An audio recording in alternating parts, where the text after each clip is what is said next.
అదానీ సంస్థలపై ఆరోపణలతో రాష్ట్ర ప్రభుత్వం కీలక నిర్ణయం తీసుకుంది. స్కిల్వర్సిటీకి అదానీ విరాళంగా ఇచ్చిన 100 కోట్ల రూపాయలను తిరస్కరిస్తూ లేఖ రాసినట్లు సీఎం రేవంత్ రెడ్డి ప్రకటించారు. 10 ఏళ్లలో అదానీతో అంటకాగి కమిషన్లు తీసుకున్న బీఆర్ఎస్ నేతలు ఇప్పుడు కాంగ్రెస్ సర్కారుపై బురదజల్లే ప్రయత్నం చేస్తున్నారని మండిపడ్డారు. కేంద్రం నుంచి రాజ్యాంగబద్ధంగా రావాల్సిన నిధుల కోసమే ఢిల్లీకి వెళుతున్నట్లు ముఖ్యమంత్రి రేవంత్ రెడ్డి స్పష్టం చేశారు. రాష్ట్ర ప్రభుత్వం సంచలన నిర్ణయం తీసుకుంది. సీఎం రేవంత్ రెడ్డి కలల ప్రాజెక్టుగా ఏర్పాటు చేస్తున్న యంగ్ ఇండియా స్కిల్ యూనివర్సిటీకి అదానీ ఫౌండేషన్ ఇచ్చిన 100 కోట్ల నిధులను తీసుకునేందుకు నిరాకరిస్తున్నామని తెలిపింది. దేశ విదేశాల్లో ఈ గ్రూప్పై రేగుతున్న దుమారాన్ని దృష్టిలో ఉంచుకుని నిర్ణయం తీసుకున్నట్టు సీఎం రేవంత్ రెడ్డి ప్రకటించారు.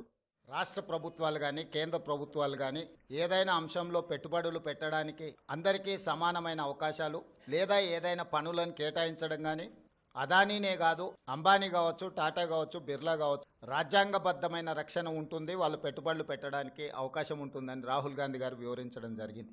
యంగ్ ఇండియా స్కిల్స్ యూనివర్సిటీకి అదానీ సంస్థ కూడా 100 కోట్ల రూపాయలను కార్పొరేట్ సోషల్ రెస్పాన్సిబిలిటీ కింద యంగ్ ఇండియా స్కిల్స్ యూనివర్సిటీకి ఇస్తాము అని చెప్పి ఆమోద లేఖ ఇవ్వడం జరిగింది. తెలంగాణ రాష్ట్ర ప్రభుత్వానికో ముఖ్యమంత్రి గారికో అప్పనంగా 100 కోట్ల రూపాయలు ఇచ్చినట్టుగా అనవసరమైన చర్చలకు రాద్ధాంతానికి తావిస్తున్నది. ఇప్పటి వరకు ఏ సంస్థ నుంచి కూడా తెలంగాణ రాష్ట్ర ప్రభుత్వం తన ఖాతాలోకి 1 రూపాయి కూడా తీసుకోలేదు. వ్యక్తిగతంగా నా గురించి చర్చ జరగడం, మా మంత్రివర్గ సహచరులకు నాకు ఎలాంటి సుతారము ఇష్టం లేదు.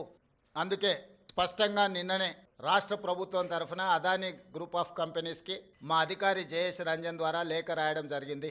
జరుగుతున్న వివాదాలు, ఆరోపణలు, రకరకాల పరిస్థితుల వల్ల తెలంగాణ రాష్ట్ర ప్రభుత్వం మీరు ముందుకు వచ్చి ఉదారంగా తెలంగాణ యంగ్ ఇండియా స్కిల్స్ యూనివర్సిటీకి ఇస్తాన్న 100 కోట్ల రూపాయలను తెలంగాణ రాష్ట్ర ప్రభుత్వము స్వీకరించడానికి సిద్ధంగా లేదు.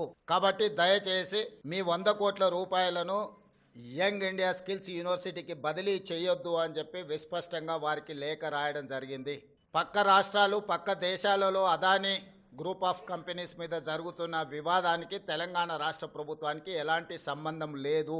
రాష్ట్ర ప్రభుత్వ ప్రయోజనాల కోసం తీసుకున్న నిధులను కూడా రాజకీయ కోణంలో ఆరోపణలు చేయడం ద్వారా నిరుద్యోగ యువకులకు నష్టపరిచే విధంగా వ్యవహరించే వాళ్లకు రాష్ట్ర ప్రభుత్వం ఈ నిర్ణయం తీసుకున్నది. బీఆర్ఎస్ సర్కారు అదానీకి గతంలో ఎన్నో ప్రాజెక్టులు అప్పనంగా కట్టబెట్టిందని ముఖ్యమంత్రి ఆరోపించారు.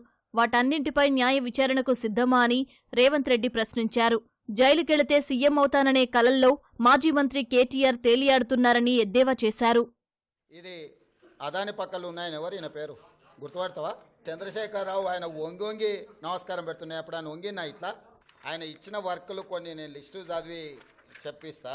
బుద్ధిమంతుడు, ప్రబుద్ధుడు, అదాని సంఖలో దూరిండు, సిద్ధంగా ఉన్నాడు ఆయన ఇచ్చిన అన్నిటి మీద విచారణకు. మళ్ళీ విచారణ ఏంగానే చూసిరా నా మీద కేసులు పెడుతురని ఒగల ఏడుపులు ఏడుస్తుంటాడు. పెట్టూరి జైలు పోతానే ఆయనే అంటాడు. ఎప్పుడెప్పుడు జైలుకు పోదామా, జైల్లో పోయి ఉందామా అని ఆయన ఏమనుకుంటున్నట్టు నిన్న పేపర్లో చూసిన జైలుకు పోయిన వాళ్ళందరూ ఆ లెక్కన ముందుగాల వాళ్ళ చెల్లెలు పోయింది. మరి అట్లా కూడా ఈయనకు అవకాశం లేదు కదా, ఆ ఫ్యామిలీలో ఉన్న పోటీని తట్టుకోలేక.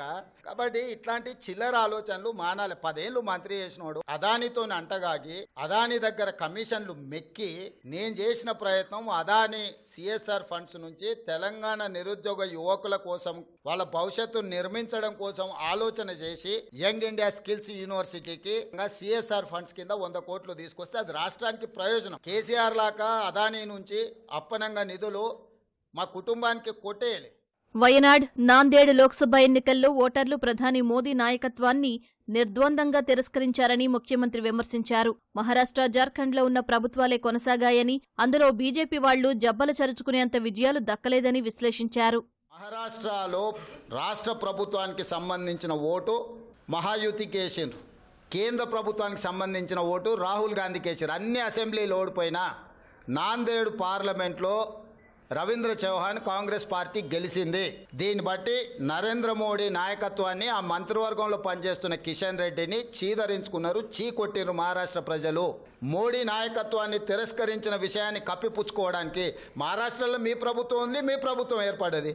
జార్ఖండ్లో మా ప్రభుత్వం ఉంది, మా ప్రభుత్వం ఏర్పడ్డది. మహారాష్ట్రలో మీకు కొన్ని సీట్లు పెరిగినాయి, జార్ఖండ్లో మాకు కొన్ని సీట్లు పెరిగినాయి. ఇందులో ఏందుంది గొప్ప? రాష్ట్రానికి రాజ్యాంగబద్ధంగా రావాల్సిన నిధుల సాధన కోసం ఢిల్లీకి పలుమార్లు వెళుతున్నారని సీఎం రేవంత్ రెడ్డి తేల్చి చెప్పారు. కేంద్ర మంత్రులను కలిసి పెండింగ్ ప్రాజెక్టులను వారి దృష్టికి తీసుకెళ్తామన్నారు. మన హక్కుల కోసం మనం ఢిల్లీలో పర్యటించాలి, కేంద్ర ప్రభుత్వాన్ని కలవాలి, కేంద్ర ప్రభుత్వం నుంచి నిధులు తెచ్చుకోవాలి. ఇది భారతీయ జనతా పార్టీ ట్రెజరీ నుంచి ఇవ్వడం లేదు. వివిధ రాష్ట్రాలతో కూడుకున్న కేంద్ర ప్రభుత్వం వివిధ రాష్ట్రాలకు ఇవ్వాల్సిన నిధులను ఖచ్చితంగా ఇవ్వాల్సిందే.